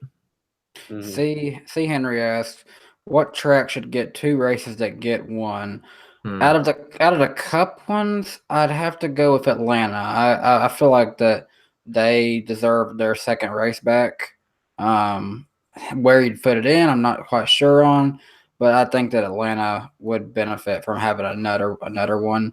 And now if we look at other series, I think that Talladega needs another Xfinity date. I think that they should include that and just make it a 3-race weekend in the fall too. I think Darlington definitely needs another Cup race at some point. I'll say Sonoma or Darlington. Yeah. Mm-hmm. Just Darlington, I don't know. There's something about that track that just sort of brings out, like, just sort of the old school NASCAR feel mixed with the new. So it was a good choice, given it all the throwback stuff. But I think they could even just give it 2 dates, have one be the throwback deal, and then just another one. Maybe they do like a throwback race at Darlington, and then they do like a future race at Darlington. No, I don't know what they would do for that. But I'm not trying to insult you, but what would they do? Like just create the most random looking like futuristic thing? Yeah, honestly, have all the cars be painted in chrome. Something like that. I don't know. I'm just throwing it out there. I don't know what they would do for it. Well, I thought what flowed really well was when Darlington had the Mother's Day race. I thought that really fit. It finally had got its spot set in. I wanted it to go back to 2 and have 400 be Mother's Day and the 500 for it be Labor Day weekend. But it's like it finally fit itself in with the NASCAR fans and with everything. And then they're like, oh, no, we're gonna switch it again. It's like, oh, okay, cool, yeah, whatever. Nothing here asks, should NASCAR race outside of the United States / North America again? I think they should, and quite honestly, the whole Japan deal back in the 90s was very interesting, and I think it'd be great to see something like that. They go to Mexico and the other series, and they went to Canada, but I mean, yeah, take it overseas and let people. Let's see one like in England or something like that, maybe. I love Australia. I think Australia, like the way that a lot of the stuff is over there, and NASCAR would mix perfectly. It's amazing how similar, like dirt track racing is in Australia. I mean, they do the same. Sprint car racing is huge in Australia, just like it is here in America. Yeah, it would be great. I just think they did it in the 90s because NASCAR was starting to get to its peak, and I feel like nowadays to ship all these teams, the big teams, it wouldn't be too big a deal to ship these cars and equipment overseas, but I feel like for the smaller teams especially, that might be difficult. I don't know how the dollars and cents would go together if they tried to run something overseas these days. Yeah, Canada's probably the most feasible one. Canada or Mexico makes sense to me. You got Suarez now. Maybe try to appeal to the Mexican audience more. I don't know. Yeah. iPug Racing asked, how would Eldora work in a Cup Series? Well, I mean, I hate to burst the bubble. It's never going to happen. I just gotta say that. But the cars themselves, though, a truck is much better for a dirt race, in my opinion, because they have the longer rear on them. They're heavier in the rear, in my opinion, and they're able to swing that better, just like they do, dirt cars, like they do a late model, like they do a modified. The Cup car, and even just picking up this one here. This is a 2000 car. It's not made aerodynamically at all to work on a dirt track at all. It just wouldn't work, in my opinion. And now the truck, though, is a different beast, and it is perfect to do that, in my opinion. Mm-hmm. And especially the dirt truck, because the dirt truck is made differently compared to what they use at your regular tracks, though. That's true. Yeah. I would love to see like a midweek race at Eldora just in the middle of the summer. Get rid of Kentucky. I haven't liked Kentucky from the start. It's been, it's tough for the fans to get in, and it hasn't produced any real good racing. I want to go to Kentucky just to cross it off my list, because it is, it's like a little over 3 hours from me right here. But at the same time, yeah, I mean, ever since it started, it's been cursed ever since the traffic ordeal when they first opened. Mm-hmm. Well, not really open, but first had a cup race. Okay, nothing here. Also, should NASCAR have a historic-ish series? Maybe 80s, 70s, or late 60s? I mean, that's kind of like developmental series, because I mean they use a car body that's more similar to older style. I mean, that's about as close as we can really get to that. Is that what they're asking? Like, I mean, I guess that must be what they're asking, is using racing cars that more resemble the earlier eras. Unless they're talking about bringing older drivers. Now, I saw they did something like that. Bristol Motor Speedway did back in 2009 and 2010. 2009, it worked. They had them in late models, and it was just for fun. We had legends like Kel Yarborough, Sterling Marlin, Terry Labonte. It worked good in 2009, but 2010 there was a bad wreck with Larry Pearson. What was it? Larry Pearson spun out, and then Charlie Glotzbach T-boned him really hard in a turn, completely destroyed both cars. And I mean, Larry Pearson got hit so hard, driver's side, by Charlie Glotzbach. And I mean, Larry Pearson literally came. I was sitting on like the front row, and he came literally right in front of me, and I could see that he wasn't moving the car. It scared me to death as like 2010. How old was I then? Gosh, like maybe a little, like 12 or something like that. Maybe no, a little bit older than that, more like 14. But still, it scared me, because I was like that is not safe for men that age to be racing if you're talking about doing that. Yeah, and then racing old cars would look cool, though. Yeah, I'd like that. They'd have to update it with the modern safety standards, because the way they were back then, it's like I love seeing the old races. They're showing the car. You know how in the car now they're basically in like a spacesuit, like cocoon basically. And then you see the stuff of like Petty, and he's sitting there like sawing on the wheel. Yeah. So it goes and reaches the other side of the car to grab his drink, and it's like, damn, that was a different time. Mm-hmm. And gosh, she had drivers smoking cigarettes while driving. Yeah, Dick Trickle sitting there with an ashtray and dumping it on pit road when he'd be in there. Like, could you imagine that in today's racing? Oh, that would be that. I feel like that would bring some like Twitter controversy, like that. It would start trending on Twitter. Like you saw how the thing with what's his name? God, I'm drawing a blank. Ken Squire. Stuff with him started trending on Twitter. I feel like that would, for some reason, be some controversy on Twitter. And that's another amazing thing. Ever since obviously when Winston left and they had to be tough on that stuff. What drivers smoke that we might not see. I mean, I think Dale Jr. was a smoker actually. Tony Stewart used to. Yeah, I You know said Tony Dusty Stewart and Springfield? Dale Jr. used to. Gosh, the random things we start talking about, but it's whatever. Yeah. Really quick, we talked about track we want. What track should be removed from the schedule? Altogether, or just like one specific race? Just all together. Oh boy. That is a hard one. See, because my answer, and I've had this for a while, which it's really controversial for a lot of people, is Indianapolis. I feel like it's sort of past. It was a nice experiment at the time, but there's not a stock car racing sort of atmosphere to it. There's not that community around it that's built around it where it is for open wheel. And the TV broadcasts, they're constrained because of how the track is. It's not built for these cars, so there's only a certain way it can get before it's you're at as good as it will get, like the early 2000s, mid 90s. And just people are burnt out on it. They talked about making it a night race or moving it to the first race before the chase, the last race before the chase. But I don't think it's ever going to work out there. And I think that's one track they just need to cut their losses at. Unless they can do what they did with the Xfinity Series, because that was the best Indianapolis race I'd seen in a long time. And this past year's Indy race was boring up until Truex and Kyle Busch wrecked, in my opinion. After that, it just became a wreck fest, which is what made it so much of an interesting race. But if they could, that's the only thing that saved it, honestly, was it being a wreck fest, sadly. And then Casey Kane somehow survived the attrition. Yeah, he survived the marathon, so to speak. But if they could produce the same racing that they had in the Xfinity Series, though, that would save that track.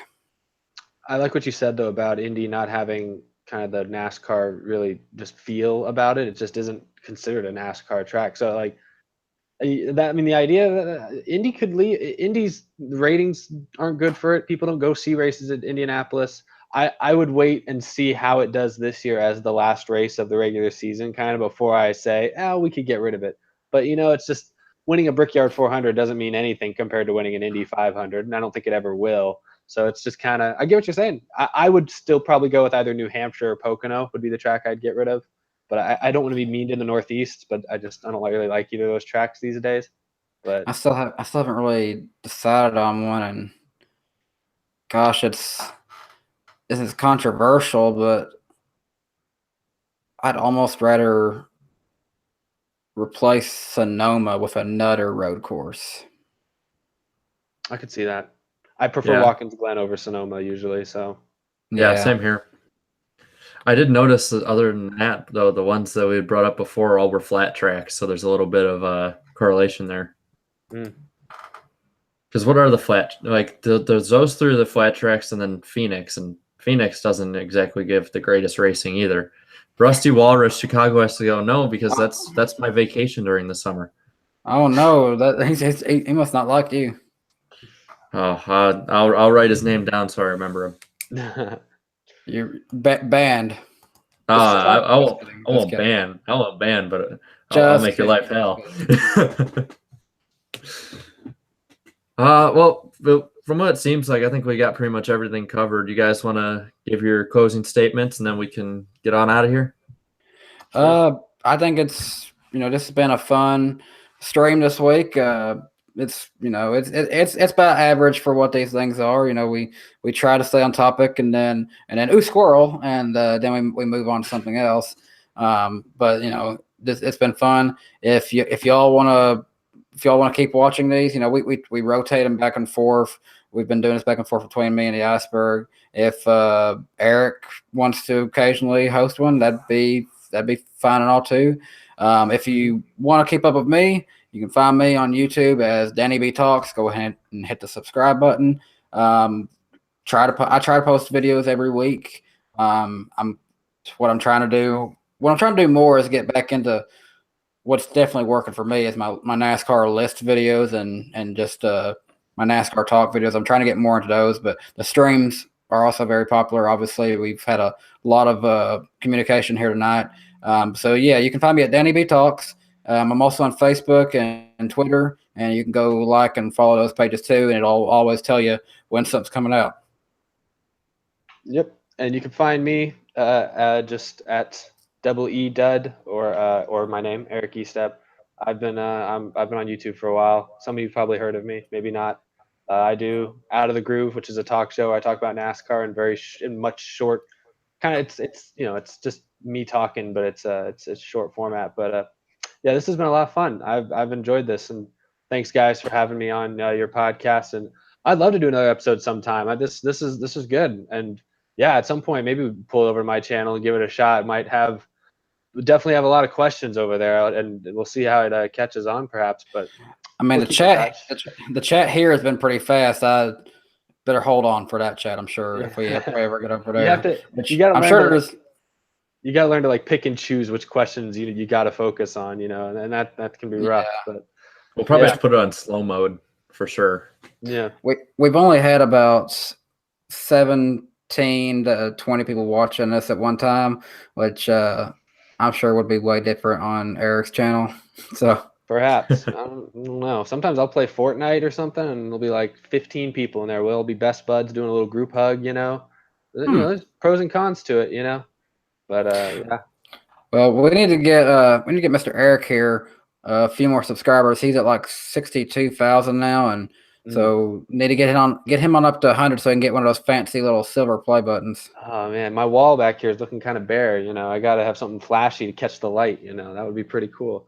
Subscribe to these guys too. I've been watching a couple of their videos this week preparing for this, and they definitely know what they're talking about. So I recommend check them out.